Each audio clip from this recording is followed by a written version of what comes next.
I leaned back in my leather office chair, the soft creak blending with the faint hum of my espresso machine. The smell of dark roast coffee filled the room, wrapping around me like armor before a battle. My laptop screen glowed with the confirmation email I'd been waiting for. The contract was signed. Another client, his client, now mine. I smoothed the sleeve of my silk blouse, feeling the cool fabric under my fingertips as my phone buzzed on the desk. The name on the screen made my lips curl into a small, almost wicked smile. Ryan. My cousin. I didn't pick up. Not yet. Instead, I let my eyes wander across my office, the floor-to-ceiling windows spilling golden light over the shelves lined with awards, the framed photos of my team at last year's company retreat, the small cactus my assistant swears is lucky. This place was mine. Every inch of it earned. His text followed seconds later. We need to talk. Call me. For a moment, a flicker of the old ache surfaced. The sting of what he did to me years ago, the humiliation, the nights I cried into my pillow while everyone thought I was being too sensitive. But now? Now the ache had hardened into something stronger, something sharper. I picked at my coffee, took a slow sip, and whispered to myself, almost like a secret, Ryan, you have no idea what's coming. 3 years ago, I was sitting at my parents' dining table with my laptop open and my heart practically bursting with excitement. The idea had come to me after months of research, late-night note-taking, and endless podcasts about entrepreneurship. Ryan sat across from me, sipping soda, half listening while scrolling through his phone. Ryan, I'm telling you, I said, practically glowing, there's a gap in the market for this kind of service. Small businesses need affordable branding packages, not those overpriced agencies. I've already mocked up a few samples. He finally looked up, grinning. That's actually not bad, Emma. I remember how proud I felt, not just of the idea, but that he approved. Ryan was the golden boy of the family, the one everyone said would go far. If he thought I was onto something, I must have been. A week later, I watched in stunned silence as he stood in front of our family at a barbecue, pitching my idea like it had sprung fully formed from his brain. They're going to love it, he told everyone, smiling like a star salesman. I'm meeting with a guy next week who can fund the startup. I felt my throat tighten. My hands shook so hard I had to set my plate down before it slipped. When I confronted him later, his shrug was casual, almost bored. Relax, Sam. You weren't going to do anything with it anyway. Those words burned. That night, I cried in my room until my eyes were swollen. My grandmother, who had been staying with us, quietly slipped inside and sat beside me. You have a good mind, Emma, she said softly, brushing my hair back. But people will always try to take shortcuts with someone else's brilliance. Don't waste time fighting them. Build something so undeniable they can't steal your name. Her words lit something inside me. Not rage, but resolve. The next morning, I opened a blank document on my laptop and wrote one sentence. I will build this on my own. And for the first time, I meant it. Starting over was messy.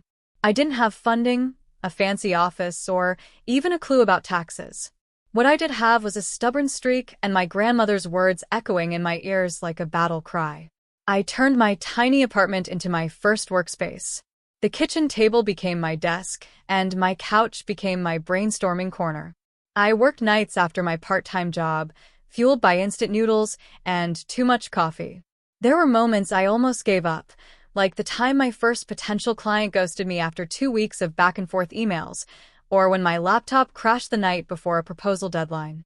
I remember lying on the floor, staring at the ceiling, whispering, maybe Ryan was right. Maybe I wasn't going to do anything with this.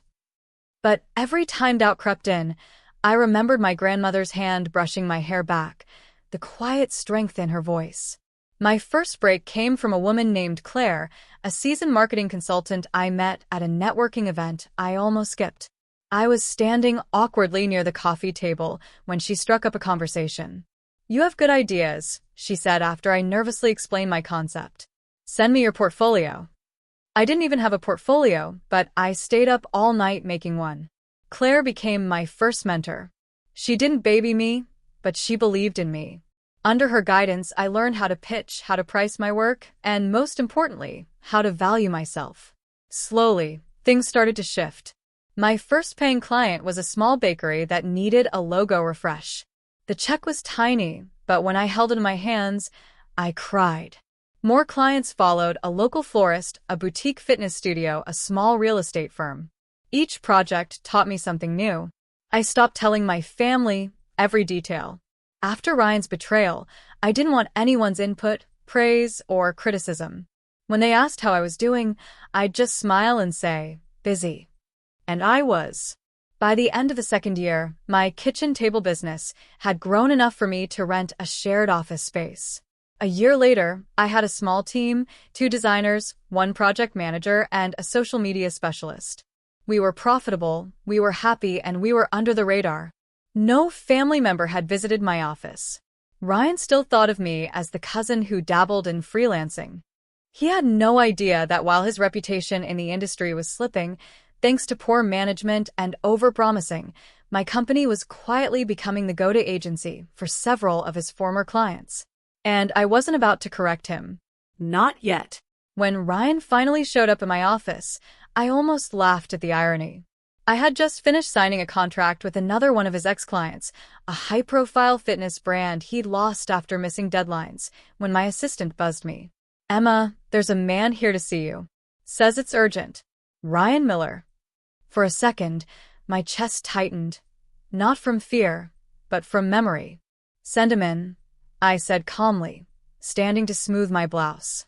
He walked in like he owned the place, though his face betrayed him.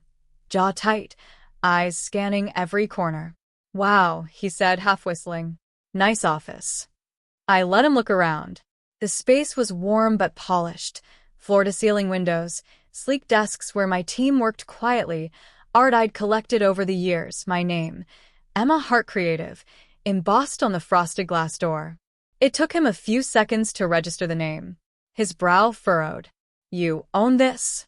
Yes, I said, gesturing for him to sit. Every inch of it. He sat down slowly, as if gravity had doubled. I'm losing clients, Emma, he blurted out, running a hand through his hair.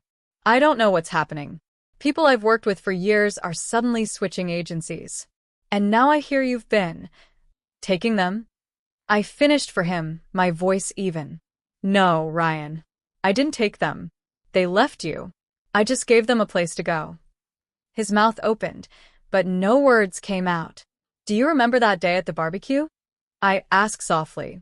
When you stood there and pitched my idea like it was yours? He flinched just slightly.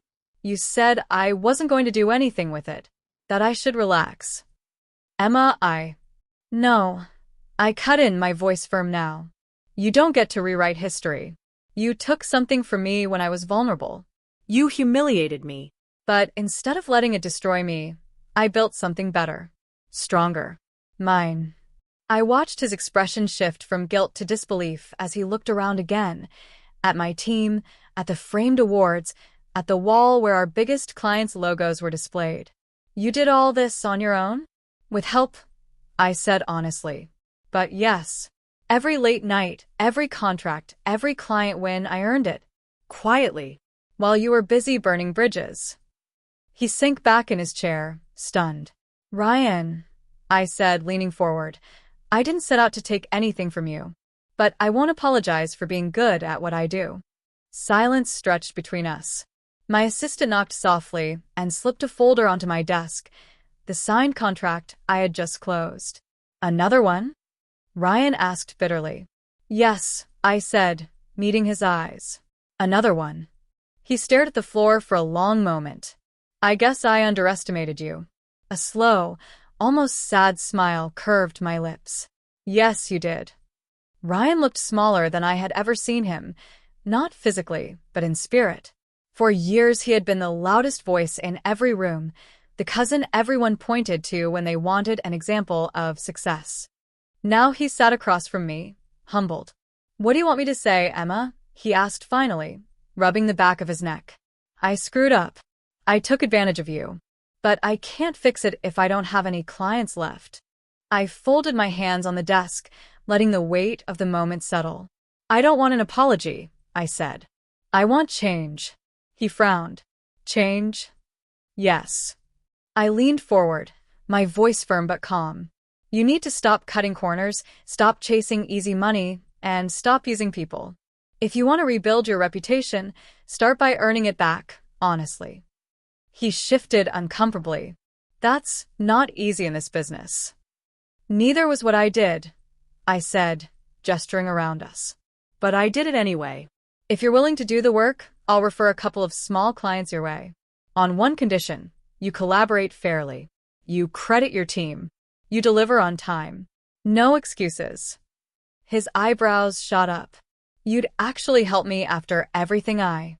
Yes, I interrupted. Because this isn't about revenge anymore, Ryan. It's about respect. For me, for the work, for the people you serve. For a long moment he said nothing. Then he nodded, slow and deliberate. Okay, he said quietly. I'll do it your way. I smiled, but it wasn't the smug, satisfied smile I once fantasized about giving him. It was softer, steadier. Good, I said. Because if you don't, Ryan, the next time we sit in this office, there won't be anything left for me to offer you. He exhaled, almost like a man relieved to finally set down a burden he'd been carrying for too long. Fair enough. I stood, signaling the conversation was over, and extended my hand. After a pause, he took it. His grip was hesitant, but there was something new there. Respect, maybe even gratitude. As he left, I watched him go with a strange mixture of pride and peace. For the first time, I wasn't the girl who had been betrayed. I was the woman who had turned that betrayal into a business, a legacy. And I had done it without becoming bitter. 2 weeks later, I got an email from Ryan. No excuses. No long explanations. Just a short note. First client delivered. On time. Thanks for giving me a chance to fix things. I sat back and smiled. In the days that followed, I heard from others in the family how Ryan had been quieter lately, more focused. How he'd stopped bragging about deals he didn't have and started actually doing the work. One evening, long after my team had gone home, I stayed behind in the office. The city lights glittered beyond the windows, and the place was still and quiet, the way I liked it. I opened the bottom drawer of my desk and pulled out the small silver locket my grandmother had given me. Inside was a tiny scrap of paper with the words she'd spoken that night. Build something so undeniable they can't steal your name. I ran my thumb over the words, feeling the familiar sting of tears in my eyes. But this time, they weren't from pain. I thought about the girl I used to be, scared, angry, humiliated. The one who cried over a stolen idea and thought her dreams had been taken with it. And I thought about the woman I had become, confident, grounded, standing in the very office she built with her own 2 hands.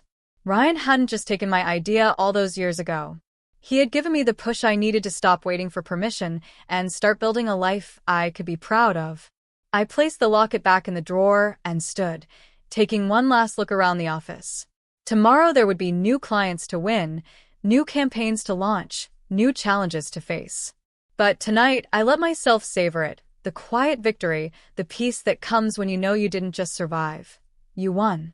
I walked out, flicking off the lights behind me, whispering to the empty room with a smile. My cousin took my idea, but I took his clients. And I took back my power.